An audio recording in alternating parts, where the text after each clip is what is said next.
जय हिंद, जय भारत दोस्तों। मैं मिथिलेश यादव आपका स्वागत करता हूं न्यूज़ ऑल एरिया चैनल पर।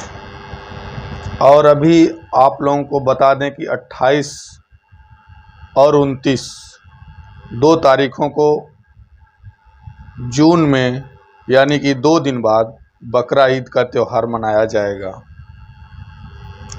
जिसमें इस्लाम धर्म के लोग बकरे की बलि देंगे और प्रसाद के तौर पर रिश्तेदारों को भी भिजवाएंगे, मित्रों को भिजवाएंगे, उनको दावत देंगे, खाएंगे, खिलाएंगे और अपना त्यौहार मनाएंगे। ये तो हो गई उनके त्यौहार की बात। लेकिन कुछ समाज के जो धर्म के ठेकेदार हैं, वो कह रहे हैं कि बकरा ईद पर इस बार किसी बेजुबान की जान न जाए, यानी किसी बकरे की बलि न दी जाए। और अगर आपको बकरा ईद मनाना है तो एक केक बनवाइए, उस पे बकरे की तस्वीर छपवाइए और उसको काटिए और बकरा ईद मनाइए। ये तो हो गई एक पक्ष की बात। और दूसरा पक्ष इसमें कहता है कि बकरा ईद पर ही क्यों, होली।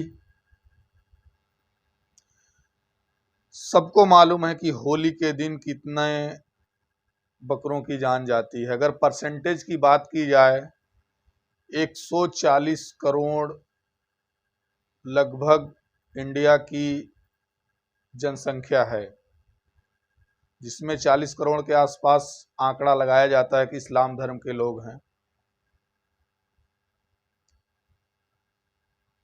बाकी कुछ अन्य धर्मों के लोग हैं और हिंदू धर्म की जो जनसंख्या है वो काफ़ी ज़्यादा बताई जाती है अन्य धर्मों के मुकाबले।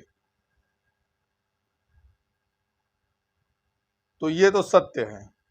जब नवरात्रि आती है, सावन आता है, तो हम आम तौर पर देखते हैं अपने नज़दीक के बाज़ारों में मीट की दुकानें, मुर्गे की दुकानें अक्सर बंद मिलती हैं। जब उनसे पूछा जाता है कि आपकी दुकान क्यों बंद है,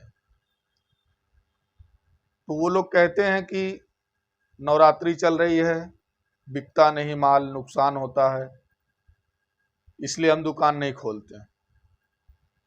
तो नवरात्रि में कौन नहीं खाता? मुसलमान को नवरात्रि से क्या मतलब है? इसका मतलब है कि हिंदू धर्म के जो लोग हैं वह भी बहुत ज़्यादा संख्या में मांस का सेवन करते हैं।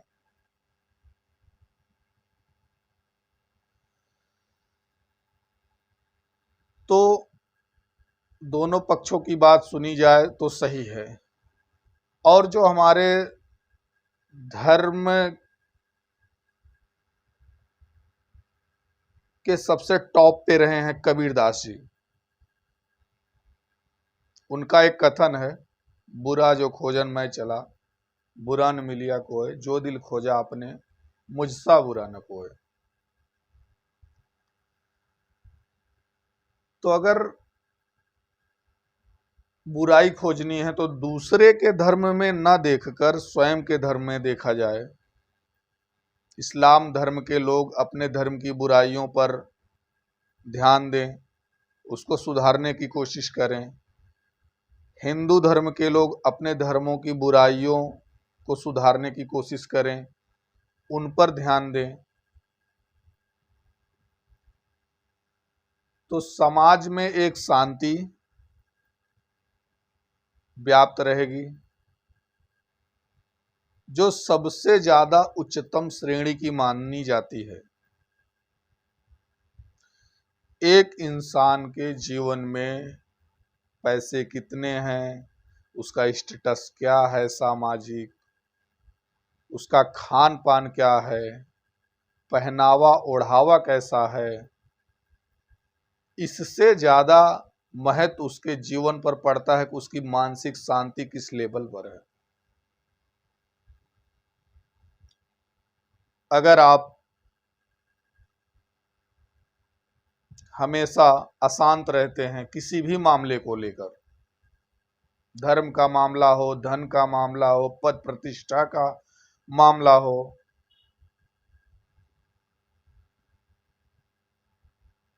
और दूसरों के धर्मों पर उंगली उठाने का मामला हो।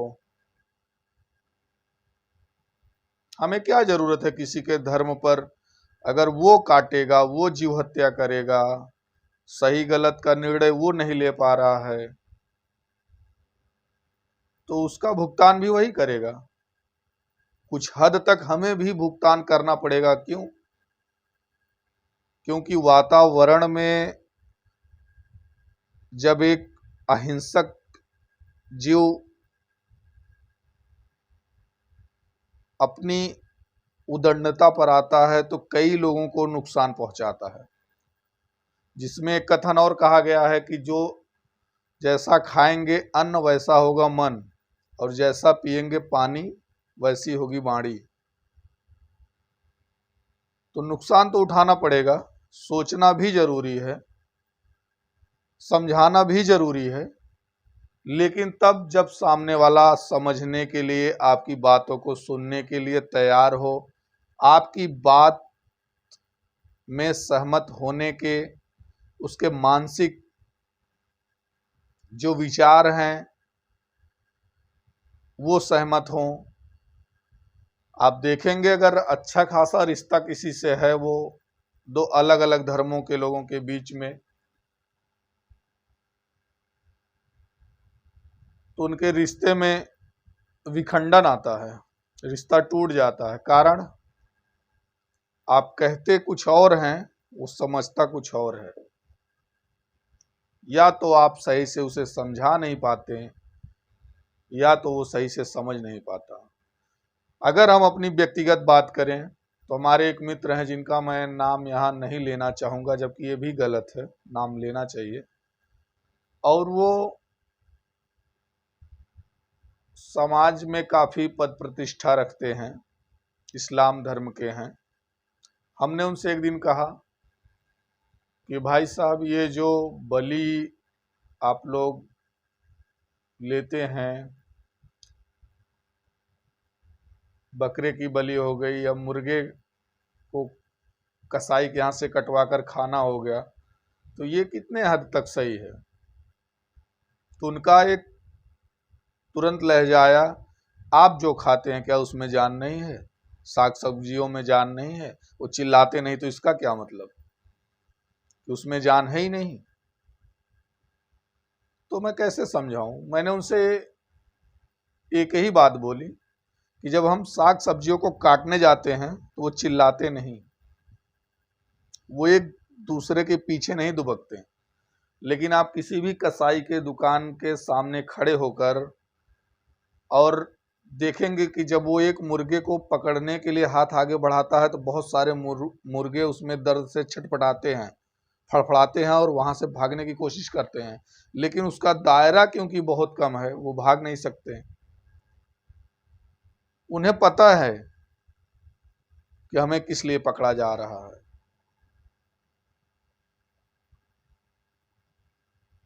इस दर्द का पैमाना और साग सब्जियों के दर्द का पैमाना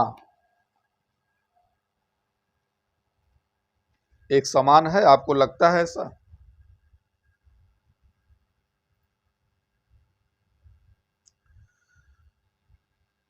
तो अंततः हम यही कहेंगे कि लोग अपने अपने धर्म और अपनी अपनी कमियां अगर देखें तो समाज में एक सुधार आ सकता है। अन्यथा अगर हम एक दूसरे के ऊपर उंगली उठाते रहें तो समाज में कोई सुधार आने की गुंजाइश नहीं है।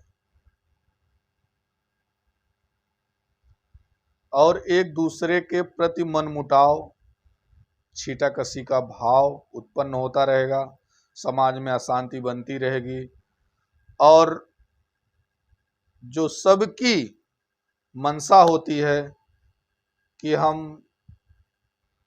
स्वतंत्र रहें, हमारे विचार स्वतंत्र रहें, हमारे विचारों पर कोई अपने विचार ना थोपे, और अगर हमने पैसे कमाए हैं, अगर हम अपने धर्म पे चल रहे हैं, तो वो जो हमारे धर्म की कमियां हैं, कोई अन्यत्र धर्म वाला ना उस पे टीका टिप्पणी करे।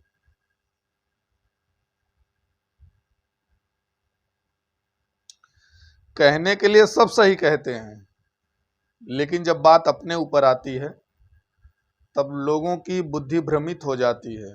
वो नहीं सोच पाते हैं कि क्या सही है क्या गलत है।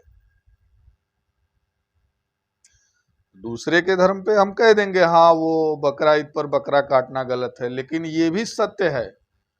मान लीजिए अगर बकरों की संख्या बकरा ईद पर 1 लाख होगी कटने की, मान लीजिए इंडिया में या यूपी में या जहां भी, जैसा भी उदाहरण के स्वरूप में बता रहा हूं, तो होली के दिन कम होगा तो कुछ ही परसेंट कम होगा, बहुत ज्यादा कम नहीं होगा। ये भी एक सत्य है। सत्य से मुंह मोड़ना, सत्य स्वीकार ना करना, ये किसी और से नहीं अपने आप से धोखा है।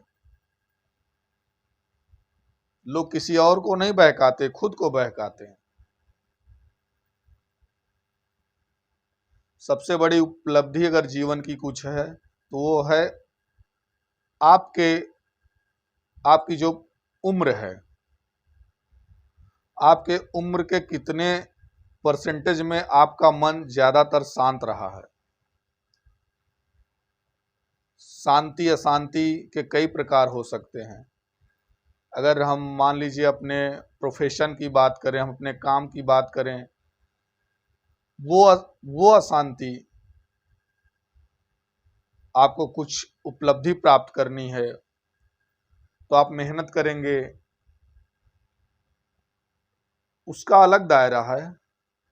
और कोई टीका टिप्पणी आपके धर्म पे, आपके परिवार पे, आपके किसी विशेष कार्य क्षेत्र पर करे तो ये आपको बर्दाश्त नहीं होगा। ये अशांति अलग प्रकार की है।